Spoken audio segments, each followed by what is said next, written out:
जय यीशु। आज हम संत यूहन्ना के सुसमाचार में गलीलिया के काना में एक विवाह था। वहाँ पर माँ थी प्रभु यीशु के, और प्रभु यीशु और उनके शिष्य भी निमंत्रित थे। वहाँ अंगूरी समाप्त होने पर प्रभु यीशु की माँ ने आकर कहा, बेटा ये अंगूरी समाप्त हो गई है। तो प्रभु ने कहा, बद्री इससे आपको और हमें क्या। वहाँ पर प्रभु ने माँ को बद्री करके कहा, क्योंकि वहाँ पर वह सारे संसार की माता ठहराई गई। वह एक संस्कार था काना विवाह में। वह विवाह का एक संस्कार वहाँ पर प्रभु यीशु ने ठहराए थे। और वहाँ 6 मटके रखे हुए थे शुद्धिकरण के, और वो 6 मटका जो 6 दिन का हमें याद दिलाते। 6 दिन पिता परमेश्वर ने हमारी सृष्टि की थी। हर एक दिन अपना जगह पर महत्व रखता है, लेकिन 6 दिन प्रभु ने सृष्टि की और 7वें दिन विश्राम किए थे, और उस 7वें के दिन को उन्होंने पवित्र ठहराया था। इसलिए हम 7वें दिन सामूहिक प्रार्थना करते हैं, प्रार्थना सभा करते हैं और मिस्सा बलिदान चढ़ाते हैं, प्रभु को धन्यवाद देते हैं और अपने पापों की क्षमा के लिए उनसे दया याचना करते हैं।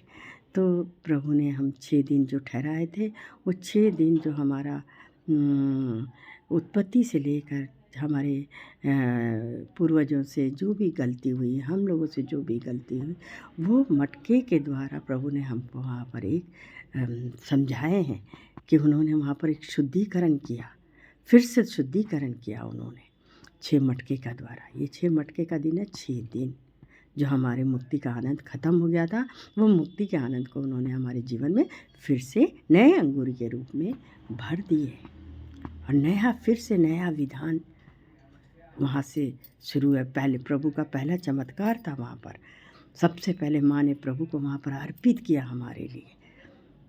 माँ ने अर्पित किया, इसलिए उन्होंने कहा कि बद्रे इससे तुमको और मुझे क्या, आपको और मुझे क्या है, क्योंकि वहाँ पर माँ ने ही पुकारा, उन्होंने बद्रे करके कहा। बद्रे का मतलब है सारी दुनिया की माता। जब वो सारी दुनिया की माता है, जब ईश्वर की माता है, तो उन्होंने हमको संसार की बच्चों के लिए अपनी माँ को वहाँ पर उन्होंने अर्पित किया, और काना विवाह में नया संस्कार ठहराए। और 6 दिन जो मुक्ति का आनंद ख़त्म हो गया हमारे जीवन में, तो मुक्ति का आनंद फिर से प्रभु ने हमारे लिए नया बनाया, वहाँ से नया विधान ठहराया। वहाँ से प्रभु माँ ने 30 साल अपने बच्चे को अपने पास रखने के बाद अपने बेटे को संसार को अर्पित करती हैं। जब वो संसार को काना विवाह के द्वारा, नया संस्कार के द्वारा अर्पित करती हैं, और वहाँ पर प्रभु ने भी अपनी माँ को संसार के लिए अर्पित की है। हम इस तरीके से काना विवाह के द्वारा समझते हैं। प्रभु कहते हैं, जिसे मैं चाहता हूँ उस पर अपने आप को प्रकट करता हूँ। तो प्रभु हमें ये सारी बातें बताते हैं कि मैंने ऐसे ऐसे काना विवाह में मुक्ति का आनंद प्रदान किया। जो उत्पत्ति ग्रंथ से जो भी पाप हुआ सबको मैंने धोया, और धोकर नया अंगूरी तुम लोगों के लिए बनाया। तो हमारे जीवन में नया अंगूरी प्राप्त करना है। हमें हर रविवार को जाकर वहाँ नया अंगूरी खाना है। नया भोज प्रभु का तैयार होता है, और नया भोजन करते हैं हम सब, और अपने पाप क्षमा के लिए प्रार्थना करते, याचना करते, और क्षमा दान लेकर हम शांतिपूर्वक अपने घर आते हैं। और वो शांति हम हफ्ते भर 6 दिन पूरा फिर से लेकर चलते हैं कि हमसे कोई भूल ना हो, कोई गलती ना हो, हम प्रभु में रहते हैं।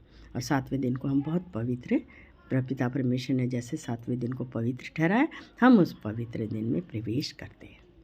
इस तरीके से हम काना विवाह से ये बातों को सीखते हैं। आमीन।